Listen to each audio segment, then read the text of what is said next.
I'm saying, have we got any of those grooming gangs in London? I'm not sure why she's so nervous to say what she means. What do you mean? He's dangerous, and he should not be. He is the donkey that is leading the lions. I'm unclear, Chair, what is meant by the question. If you could spell it out, I can answer. I've just spelt it out. This guy is failing society's most vulnerable. He should be removed. Can she be clear what she means by that? I'm not clear what she means. How much clearer do you want me to be? Oh, man. The Met Police is doing that. It's doing that, that and that.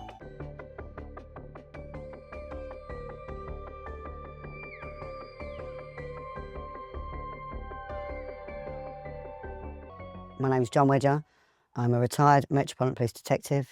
I specialised in child abuse investigations, and I'm more sort of well known or come to prominence for my role as a whistleblower for my part in speaking out about the police's and government's deliberate cover-up of what I will term child prostitution. I went, after leaving the Metropolitan Police's advice unit where I dealt with child prostitution, where I'd actually uncovered kids there on an industrial scale from the age of 9 to 14 that were being trafficked for prostitution. They were being sold in crack houses in the mornings. They'll be swapped for 9, 10 cracks, rocks of crack a piece. From there, they'll be taken to hotels that did a rental by an hour. And usually the people that would go in there to have sex with the children were builders that were away from home, that were working in central London. After that, the kids would then be taken to upmarket Arab restaurants in Mayfair, around the Curzon Street area, where they would be traded for as much as £2,000 each.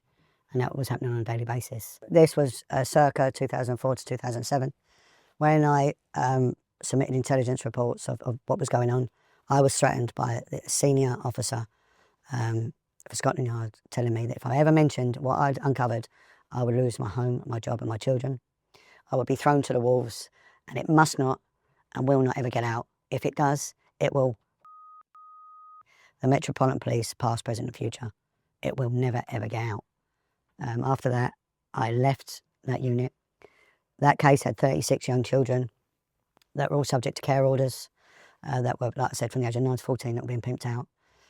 Every single one was harbouring a Class A drug addiction, and many had life-threatening diseases relating to their lifestyle, such as HIV/AIDS, hepatitis C and contagious tuberculosis. Right? Nothing was being done to help these kids. Social services were fully aware of it. The police were aware of it, and I documented evidence that the Metropolitan Police's dedicated vice unit that was set up to deal with juveniles at risk of prostitution had known about this scenario for the past 15 years and had done nothing.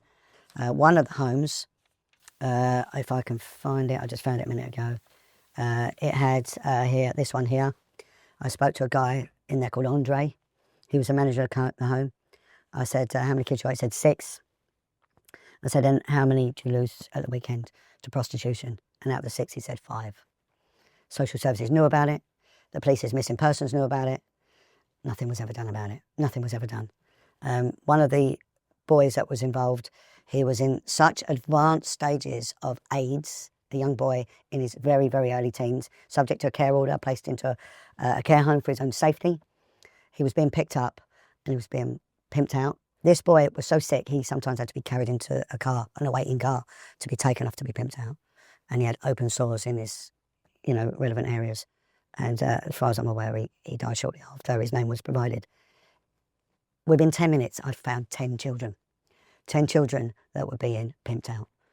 Children under the age of 16. Children vulnerable to start with that were placed into care. By the end of the 3rd day of doing this, I found 52 children. 52. I held a meeting with all concerned agencies, so NGOs, social services, well-known charities, children's charities, well-known ones.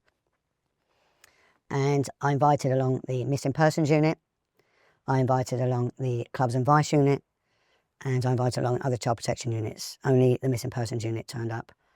And during that meeting, I was threatened by the head of child safeguarding for a major children's charity that I am treading on toes and I'm not to pursue this any further. Initially, when I spoke out when I was on the Vice Unit, to my knowledge, there was no other dedicated officer to deal with this for the next 7 years until Jimmy Savile was exposed. Jimmy Savile was the catalyst that opened this up to the world, because we started getting glimmers of truth came out of his death, although that was a huge cover-up, as we all know. What came out of it were other officers that had spoken out on exactly the same issue and been bullied exactly the same way. We all know of the Greater Manchester Police's one with the grooming gangs in Rochdale. And there was a documentary called 3 Girls. 3 girls from Manchester who had a dedicated unit, may I ask, not decrying it. And the officer dealing with it did a good job. She's a good woman, Maggie, who dealt with it. I found 3 kids in 3 minutes. I found 52 kids in 3 days. You know, this was on a level surpassing any provincial town going. The cover-ups of the grooming gangs in these provincial towns does go on because I've experienced it. And it's police corruption. And also it's reluctance by agencies that purport to protect kids from speaking out. There's a lot of fear, there's a lot of bullying. There's a lot with the police. This has to be dealt with by what's known as a proactive approach. What I did was proactive. I didn't wait for child prostitutes to come knocking on my door saying, please help me, although that did happen. And when it did, my superiors told me, ignore them, they're liars. If the scale was far larger in London, why was nothing happening? Because the police have removed dedicated officers to deal with it. They are not proactively seeking it, and they are not giving the victims and survivors a voice. Finding children, it's like lifting that rock. Once you lift it up, there is this underbelly in society that you can't put that lid back down, you can't, because it just emanates. So the best thing to do is ignore it. If you ignore it, it doesn't exist, and that is a fact, right? If I can find 10 children being pimped out in 10 minutes, what could a national unit do? Well, they could change society for the next 3 generations, that's what they could do. There is no will to do it. If you ask me why there's no will to do it, I base it on 3 elements: incompetence, laziness, and corruption. That's what it's based on.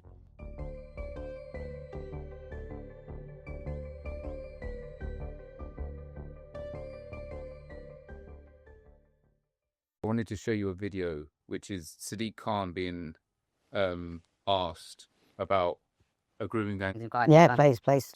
So I asked you this question last week and you found every which way but not to answer it.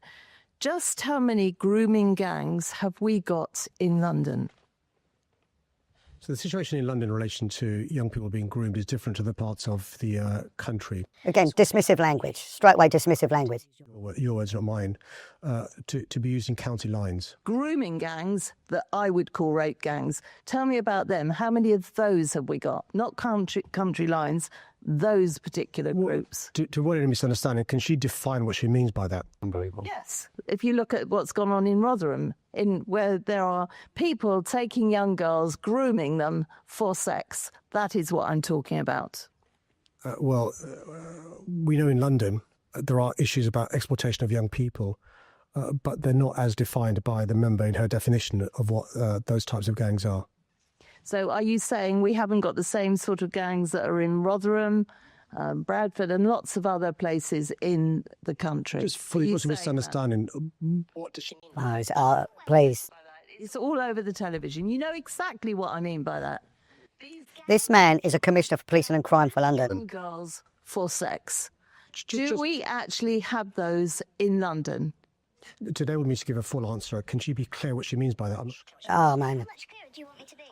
Right. Let's break that down. If he said we have dedicated, proactive detectives working with informants, working with outreach groups, yeah, get that, on dedicated patrols, plainclothes, covert patrols, working with the kids' homes. Like I've said it, yeah, you get it, but he's not. He's not. His language was dismissive. It was distance. So he's deliberately, cognitively distancing himself. When you see the guy that is in charge of the Met reacting like that to that question. Anger, absolute anger. He's lying, right? How does he know how many grooming gangs are? Well, if you don't look for him, you ain't going to find it, you know? It's like the three monkeys, isn't it? See no evil, speak no evil, hear no evil. The Met Police is doing that. It's doing that and that. Don't look here, don't look at that. But if a woman throws a cat in a bin, go for her. Someone sends a text message to their neighbour or whatever about their ethnicity, go for them, right? But don't pursue this. And like I said to you, if you don't look for it, you ain't going to find it. He ain't going to know because his officers, right, that he's an overarching command for, are not going to be tasked to look for it. You talk to any whistleblower like me, we will all say the same. There'll be no difference. This guy is failing society's most vulnerable. He should be removed immediately. This man is a threat to the safety of vulnerable young children of every ethnicity and every class. He's dangerous. And he should not be. He is the donkey that is leading the lions. When it comes to child abuse and the investigating of it and people like myself, I defy anyone to prove me wrong. Prove me wrong, because you won't. You won't. I've never been proved wrong on this, and I won't be either. I won't. And the same as all the whistleblowers who speak out, maybe from the care sector and social services, all speak out for children. We are yet to be proved wrong. When it comes to child abuse and the investigating of it and people like myself, I defy anyone to prove me wrong. Prove me wrong, because you won't. You won't. I've never been proved wrong on this, and I won't be either. I won't. And the same as all the whistleblowers who speak out, maybe from the care sector and social services, all speak out for children. We are yet to be proved wrong. I've never been proved wrong on this, and I won't be either. I won't. And the same as all the whistleblowers who speak out, maybe from the care sector and social services, all speak out for children. We are yet to be proved wrong. Bullshit.